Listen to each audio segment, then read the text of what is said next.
Hello everyone and welcome back to the Great Book of Grudges. My name is Nathan and today we're going to talk about Skarr Bloodwrath, Wrathmongers, Skull Reapers, and in general, the Skarr. And the reason why I wanted to make a full video is because Skarr Bloodwrath has been confirmed as a legendary hero for the Khorne Mono-God faction in the upcoming DLC, of which has no name just yet. Now Skarr is a very cool character, however I do feel a little bit disappointed that he's a legendary hero, and in fact he should be a lord. You see, the Skarr, the Wrathmongers and the Skull Reapers are likely to end up in Total War Warhammer, the next DLC, and it feels weird that Skarr Bloodwrath, the chieftain of the Skarr, is not able to lead his own armies. A hero does not actually lead. So I wanted to do this video with the hopes that Creative Assembly will look towards it for the future. I'm not saying change it now, I think that it might be a bit too late, but maybe there's a possibility that we could see Skarr elevated to that of Legendary Lord status down the line after the DLC, as we've seen similar matters with, say for example, Isabella, who becomes a legendary hero if you're playing as Vlad, or if you're playing as Isabella, well, Vlad becomes the legendary hero.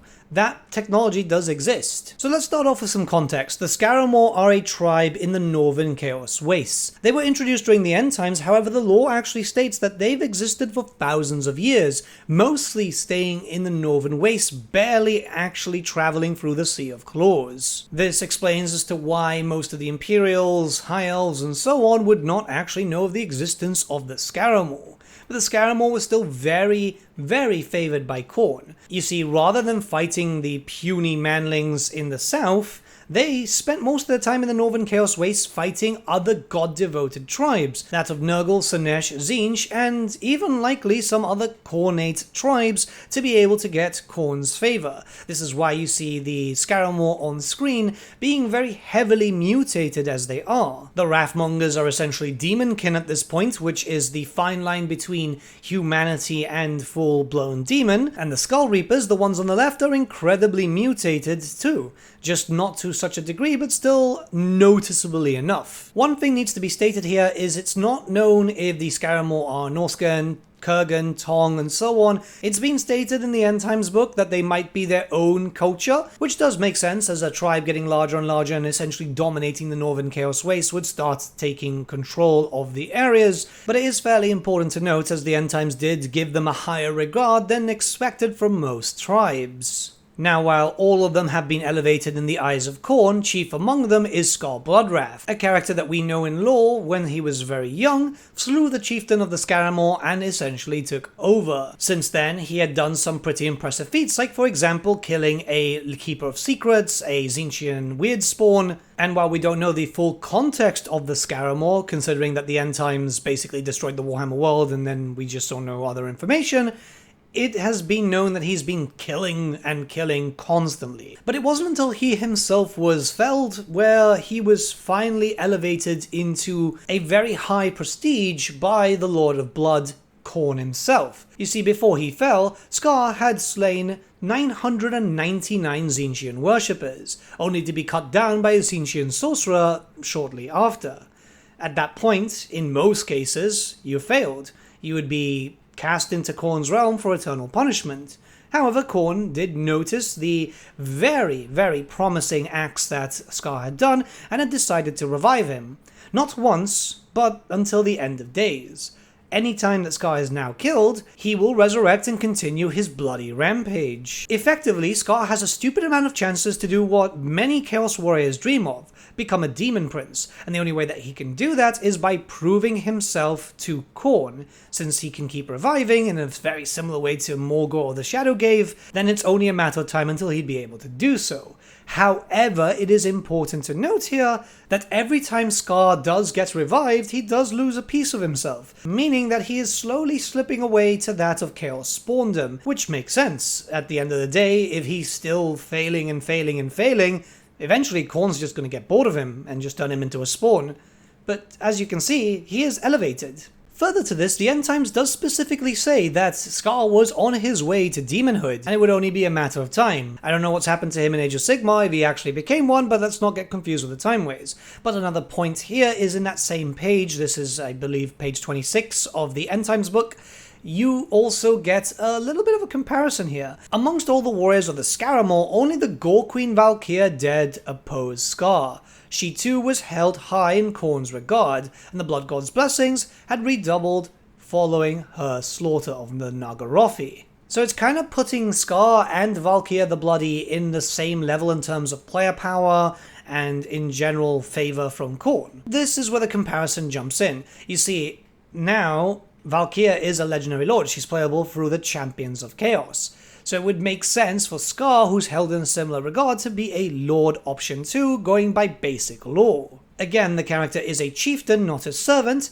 Yes, he is commanded by Archaon during the end time stuff, but it's not because he's gone feral and stuff, it's just Archaon, being the Ever-Chosen, is one of the few people that can command him. It's the same thing with Kabanda, who is also in this end times book, where he's only really listening to Archaon because Archaon has been chosen by Khorne, and the other gods too.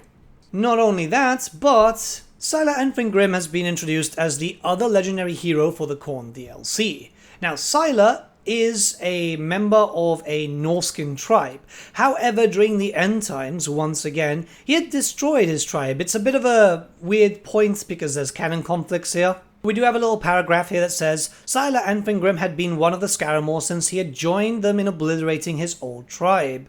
Sile had been once a great champion, a terror upon the coastlines of the world, but he was a leader no longer. We don't know exactly when this happened in the timeline, but yes, he had joined up with the Skarr, meaning that he is now a member of the Skarr, and they mostly accepted him because, I mean, Khornate's Chaos Spawn Monkey, right? Most people would see that as a very unique creature, and since he's still fairly able to control himself, he'd still be regarded as very high in Khorne's eyes, regardless of the fact that he has hit Spawndom. So as you can imagine, it's a bit weird when you have Sile and Skarr as legendary heroes, because Sile belongs to Skarr's tribe. It's more of a lore thing and an immersion thing in my sake. Now, there could be arguments that yes, we're not at the end times yet, blah blah blah. I do feel like we're slowly drudging along to it. There's obviously been rumors about end times DLCs coming for a long time now, and it looks like this is our first proper hit of the end times. We've had some other stuff in the past when it comes to just how certain units look and some regiments of renown, but these are purely focused on that. Skarr is a end times character, not a Warhammer fantasy character. The Wrathmongers and the Skarr are end times units, not Warhammer fantasy units. So it does very much look like this is going to happen, and we're going to start seeing stuff in the future like potentially the Glotkin, the Magaflords, Nagash, loads of other things. Now, before anyone takes this the wrong way, I'm very excited for the end time stuff. I've got Skarr built and painted, and believe me, it's very sad that I can't use him in the end times. You never know in the future, though. He does technically exist for thousands of years. I just feel like it would be a fun character to have in the Northern Chaos Wastes, just where he should be, causing some havoc there. Maybe not being as stylized as a DLC character would be, despite being a DLC character. You know, nothing like Null and Elseth and so on. Put him in the same vein as what is going on with Epidemius, you know?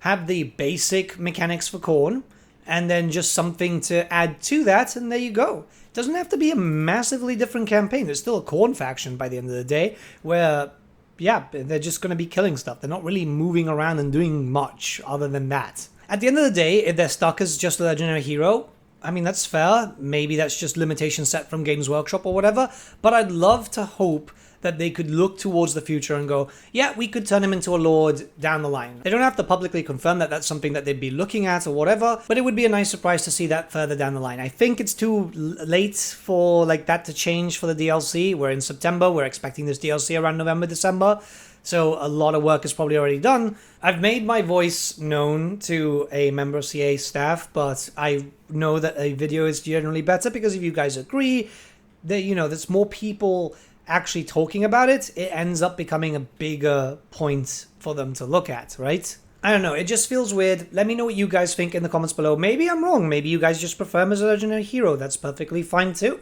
But I'd like to see characters represented as they are in lore, and it would just be nice to get more characters, because there's a lot of empty spaces in certain places, which would be nice to fill out a little bit, right? But yeah, have a great day, guys. I'll see you all again very, very soon. Regular content should be kicking up again. I've just been super busy, and yeah, it's not been a good time. But yeah, See you soon.